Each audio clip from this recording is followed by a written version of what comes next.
Bonjour à tous et à toutes, c'est Paul Dame pour vous présenter un nouveau sapin en sucette. Et aujourd'hui, étant donné que je me suis posé la question, qu'est-ce que Alzheimer en fait? Parce que on connaît tous le vieux cliché de je perds la mémoire, oh tiens, j'ai Alzheimer. Mais en fait, c'est plus complexe que ça. Parce que, perso, je suis allé, bien sûr, sur des sites pour comprendre la chose, mais la perte de mémoire n'est qu'un phénomène observable dans la maladie d'Alzheimer. Il y a aussi les difficultés à accomplir des tâches familières. Imaginez avoir du mal à faire vos propres lacets. Non pas parce que vos... vous n'avez pas la mobilité efficace pour faire la chose, mais parce que vous avez seulement du mal à faire des mouvements habituels. Vous habiller, c'est difficile. Préparer un repas, c'est difficile. De plus, on peut observer que dans le langage qui est employé, et aussi la communication, enfin, entre personnes, entre individus. Donc, si vous voyez les huit types d'intelligence, soi-disant, enfin les caractéristiques de l'intelligence, c'est l'intelligence de la communication interpersonnelle, je crois, enfin bref, qui est, qui est mise à rude épreuve. Et donc, c'est un facteur d'isolation non négligeable de la maladie d'Alzheimer. De plus, on avoue facilement qu'il existe des problèmes de désorientation temporo-spatiale, spatio-temporelle. Enfin bref, la personne a du mal à se repérer dans l'espace et en plus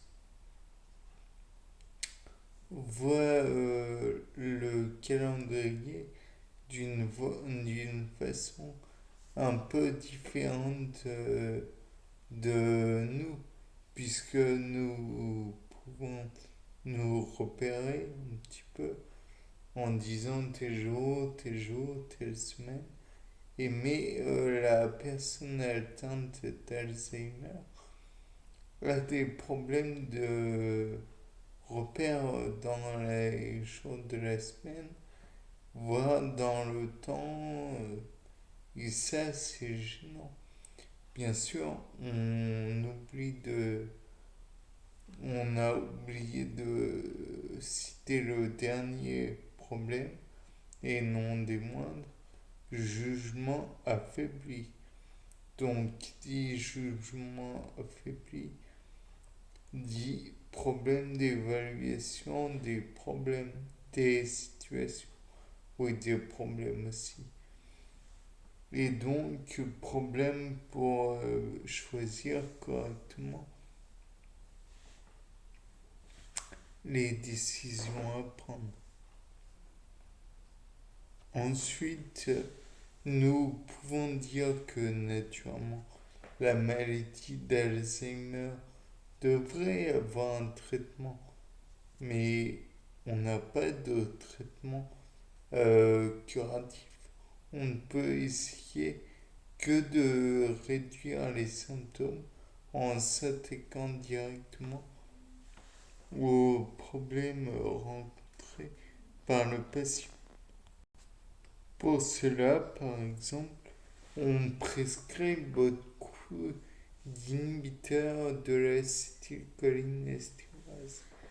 Donc, comme vous l'aurez compris, acétylcholine est un neuromédiateur.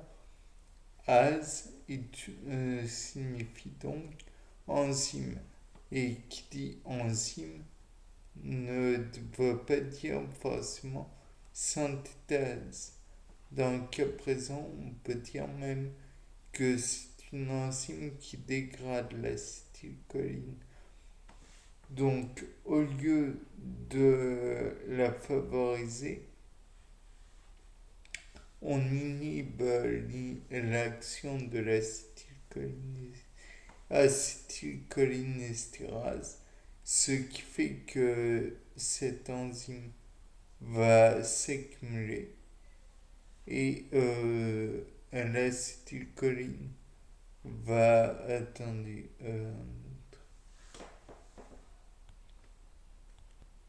par conséquent, l'acétylcholine va s'accumuler de telle façon à ce qu'il y ait toujours plus d'acétylcholine. Par la suite, on a aussi des produits, des médicaments qui bloquent les récepteurs NMDA. Ça par contre, je ne sais pas.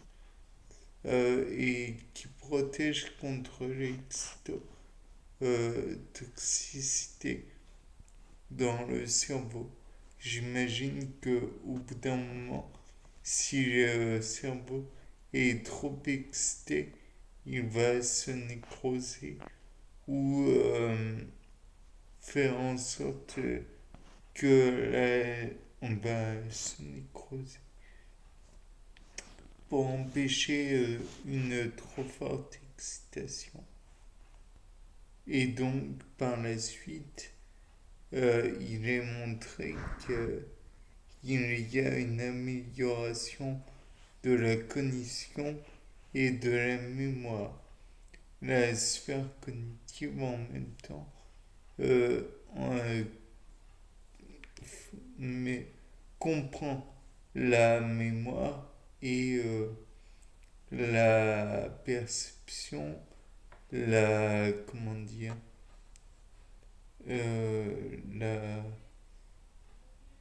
la réflexion et j'en passe.